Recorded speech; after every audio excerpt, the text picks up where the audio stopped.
Everybody, स्वागत है आप सबका एक नए वीडियो में। तो हम जैसे कि जान रहे थे फुल स्टैक कोर्स में, अभी तक हमने जाना कि एचटीएमएल क्या होता है, सीएसएस क्या होता है। तो आज के वीडियो में हम कोशिश करेंगे ये जानने की कि जावास्क्रिप्ट क्या होता है। बेसिक रहेगा ये और सिंपल से हम जानेंगे कि जावास्क्रिप्ट क्या होता है, क्या इसकी फंक्शनैलिटी है, हम इसको क्यों यूज़ करते हैं। तो जावास्क्रिप्ट एक बहुत ही इंपॉर्टेंट लैंग्वेज है, खास करके वेब डेवलपमेंट का जब हम बात करें। जितने भी वेबसाइट्स आप देखेंगे उसमें से मोर देन 95% वेबसाइट्स में जावास्क्रिप्ट कहीं ना कहीं यूज़ हो रहा होता है। तो हम लोग जानेंगे कि जावास्क्रिप्ट इतना ज़रूरी क्यों है। तो देखिए, किसी भी वेबसाइट को अगर खास करके रिस्पॉन्सिव बनाना है, किसी मतलब कोई फंक्शन हो रहा है किसी वेबसाइट में, तो कहीं ना कहीं इसमें जावास्क्रिप्ट से आप वो फंक्शन परफॉर्म करा सकते हैं। तो इसलिए जावास्क्रिप्ट का इम्पोर्टेंस बढ़ जाता है।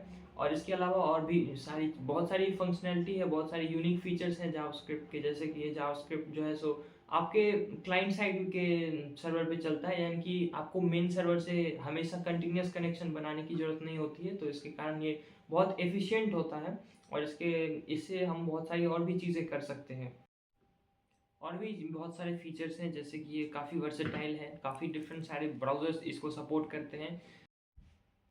तो हम इसके बारे में और भी जानकारी इसका एक एग्जांपल से समझेंगे। उससे पहले हम थोड़ा सा इसकी हिस्ट्री पर अगर नज़र दे दें तो 1995 में हमारे पास एक डेवलपर थे, ब्रेंडन एरिक नाम के, उन्होंने इसको डेवलप किया था। तो आइए हम देख लेते हैं एक एग्जांपल से कि किस तरह से जावास्क्रिप्ट एक वेबसाइट में काम करता है। तो हमारे पास एक अमेज़न का वेबसाइट खोला हुआ है यहाँ पे। और यहाँ पे आप देख सकते हैं कि ये जैसे कि हमारे पास अलग अलग चीज़ें हैं। यहाँ पे हीरो सेक्शन है जिसमें कुछ इमेजेस हैं, उसके अलावा भी बाकी सारी बहुत सारी इमेजेस हैं। तो यहाँ पे हम किसी भी चीज़, जैसे कि ये सर्च बार है, यहाँ पे सर्च बार पे हम कुछ भी टाइप करके सर्च कर रहे हैं, तो ये सर्च का एक बटन है यहाँ पे, और उसको बटन को क्लिक करने पे कुछ ना कुछ एक सर्टेन फंक्शन परफॉर्म हो रहा है।